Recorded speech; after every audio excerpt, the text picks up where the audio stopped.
Hey guys, and welcome back to another video on the Row Builder YouTube channel. Today, we're building the October asset pack for my Patreon. If you're not a part of my Patreon, go ahead, click the link in the description. What are you doing, my guy? So, we're going to be building a spooky asset pack. We'll have, I don't know, maybe some dead trees, some gravestones, a little cauldron, like witch cauldron.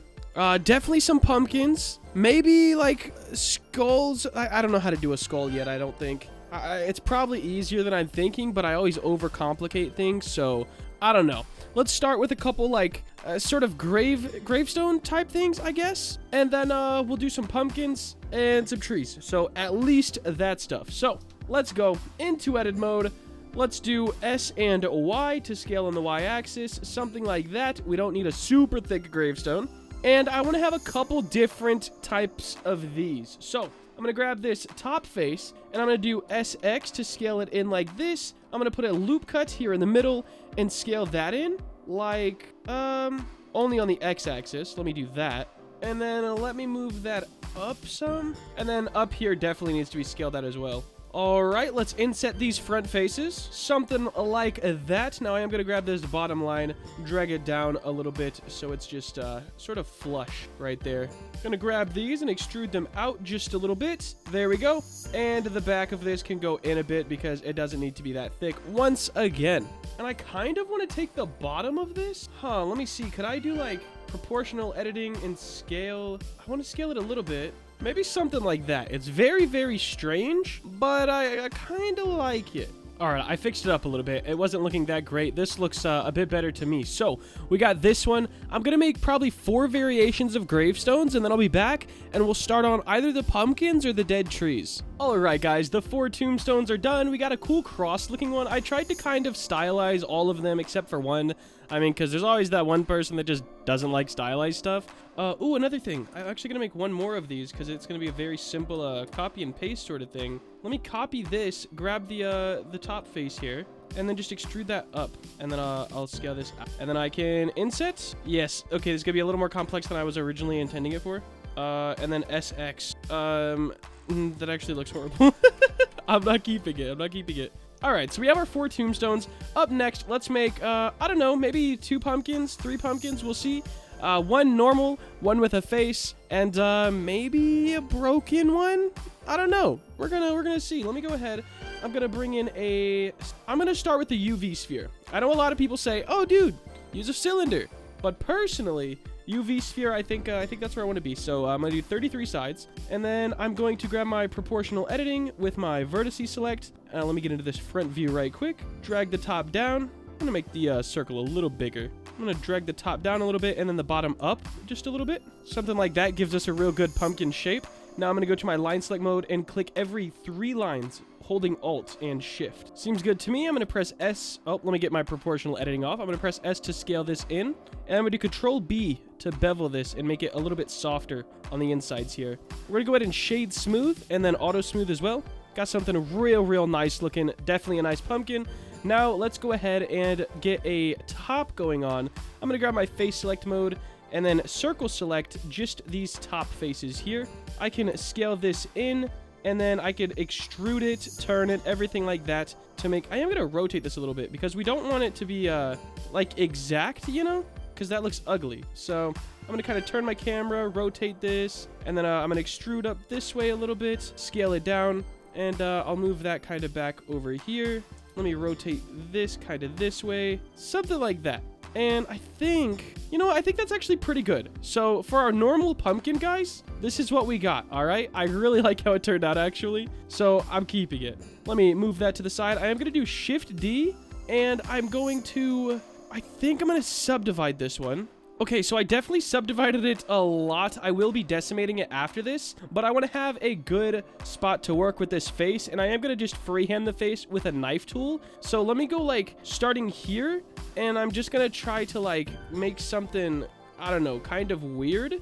All right, guys, my computer really started lagging with all the subdivided stuff, so yeah, I kind of decided to just grab the normal pumpkin, and it's all good. I'm I'm making the face on it right now. Let me deselect that. Yikes. Let me grab these faces here. Right now, I'm just grabbing all the interfaces, then I'll be deleting them. So I'll show you guys how I'm going to do that. I'm also trying to build most of it without cutting, because I know some of you guys, you know, just can't get the Patreon, and that's all good. And if you want to try to build them yourself, like, hey, that's a-okay. So I'm just using C-select to grab all of these faces. There is a better way. I just don't really know how it works. If you press F3, select interior faces, but I'm not sure how that works, so I just don't use it. Anyways, delete the faces, and as you can see, now we have a face on the pumpkin. But if we were to go into right here and go to face orientation, all of this red is going to be invisible in your game engine, such as Roblox. I don't know about the other game engines because I don't use the other ones, but in Roblox, if you look through this, it'll be invisible, and there's a very, very, very easy way to fix that. Let's turn this off right here and go to solidify, and we're gonna make this a little bit thicker so it looks like a real nice pumpkin.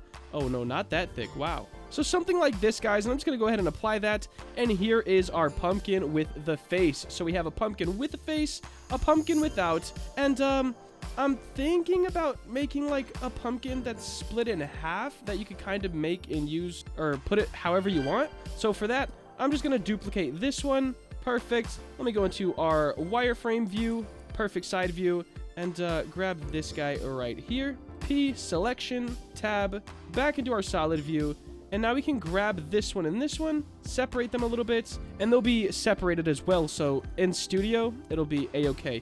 Let me add a solidify modifier to both of these with a thickness of 0.08. There we go. I just had to remember the thickness because I want them to be the same. 0.08. Let me make sure. Yep, looks good. And apply. Now what we're going to do is go back into our edit mode, grab our proportional editing, make sure it's not that big because that's massive. And we're going to grab some of these lines and try to make some cuts. So only grab like this line and this line. Proportional editing does not even need to be that big. But I'm just going to go around the pumpkin doing exactly what I did here, guys, making some cuts and everything like that, and I'll be right back. Alright guys, the broken pumpkin is done, and they'll be able to, you know, kind of curve this however they want when they're making their games. Something like that, or something just like a broken pumpkin. Now, another thing, with this asset pack, I plan on seeing if the Patreon members want to do a build battle that I make a video out of, but they can only use this pack. I think it'd be really, really cool. Of course, this pack as well as Roblox parts, but that's a story for a little bit later. Let's make these match by shading smooth and auto smooth as well, because we need it to be like a consistent pack. I want it to be very good as well, just something people are going to be like pretty hyped up for. So, there we go. Up next, I need to make some Halloween trees, and I want to do these a little different, but I'm not exactly sure how to.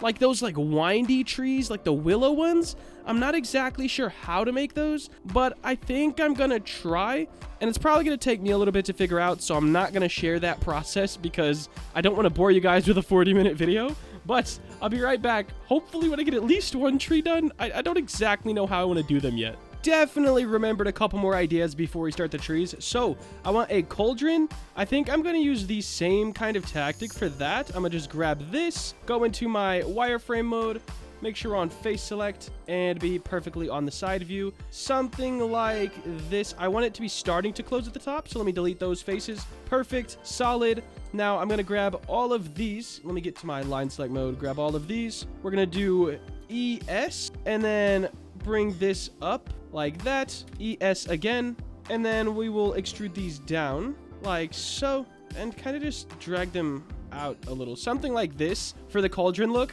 And then I want to grab the, let's say these four, 1, 2, 3, 4, and then we'll skip around to like 1, 2, 4, 1, 2, 3, 4, and 1, 2, 3, 4. That looks about even. It's probably not, but it looks pretty close. So we're going to do Alt-E, extrude along normals, and this is going to give us sort of that look that we want. I do want it like kind of blocky cartoony. Something like that looks pretty cool to me. And then of course we need to add a solidify modifier to this, because without that, the inside will once again be invisible. So, solidify. This doesn't need to be as thick. Something just like this, and then we will shade smooth and auto smooth. There we go. Cauldron is done. Up next, I want to do candles, so we will definitely get those done. Should I make the legs a bit more flat? So I have a feeling I'm gonna have to do them like one at a time, or grab the lines. I'm not sure. Alright, so I made those a little bit more flat. I should probably drag them up a hair because now they seem a bit long. So, let me do that. I should probably just use my circle select here. It'll be a lot quicker. Got all of those, and then I'm just going to drag them up and maybe scale them in a hair. Something like that. Looks a lot better for the cauldron. Up next, I want to make some candles. I've made a tutorial on this, like how to do a candle in like 30 seconds or 60 seconds, so I'm going to skip over that.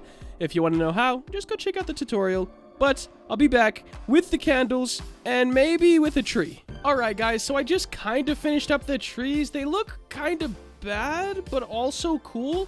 It sort of seems like snakes. I think this style would be really cool. I have a lot to learn about it, and definitely have to learn how to perfect it, of course. But for now, at least, I think it looks pretty sick. So this is going to be the whole asset pack for the Halloween, or for the October month, I guess. And I am going to go ahead and color them as well. If you don't have the color palette, it will be in my Discord server. It's in the top of developer resources. And I'm going to color these. And if you don't like the colors, I think I'm going to upload like all of it to Patreon. So there will be the Blender file, so you could even edit the meshes if you wanted to. I might just send it as the Blender file. I'm not sure. Or I'll probably put it into Studio for anyone who knows how to not do that, or doesn't know how to do that. So it'll be the Blender file as well as the Studio file, guys. I am going to color them. If you don't want them colored, you can always remove the textures in Studio. Alright guys, 1-800 speed run. Here we go. I'm going to grab both of these, and I'm just going to kind of go over this way. You project from view. I forgot to select them. Project from view. Then we have these. I'm going to just press S to scale them down. Turn off my proportional editing because we don't need it anymore. Make those like a dark, something like that. Let me go into my material view. Oh yeah, those are spooky. I kind of like this one more, but I'm going to keep them how they are. We have all of these. Let me, I'm going to do the gradient thing on all of it, just because I think it looks good. And once again, there will be both files, so you'll be able to, if you don't like the gradients, you can for sure take them off, no problem at all. I'm going to put all of these on top of each other, just like this, so they'll all be the same. I'm going to press A, S to scale, and then G, we want these to be like an orange. I'm going to go for like a real subtle orange. I don't want like any bright colors like these. Looks good to me. Look at those. I should probably take the inside of this one and change that. We'll see though. These guys, let me grab all of these. Press A. Yeah, we can project them, I suppose. And we will make these sort of like a yellowy... Oh, I don't even know what kind of color we should do. Probably like more like a tan type yellow. Something like that. Drag that down just a hair. And I am going to drag this one down. There we go. Now we have our little cauldron. I think for the cauldron, I'm just going a gray gradient. That makes the most sense anyways. So you project from view. AS, perfect. And I want to go probably pretty dark on this one, lighter towards the top, of course. Perfect. And then all of these gravestones, we're going to project from view.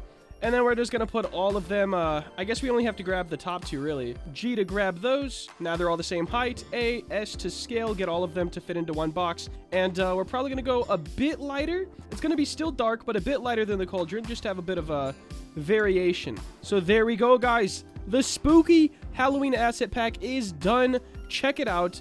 I think it looks pretty good, and I'm excited to see what people build with it. It'll be uploaded on the Patreon. That is going to wrap up today's video, though. If you did enjoy and you want to see more content like this, please make sure to like, comment, and subscribe. Have a great day. Later.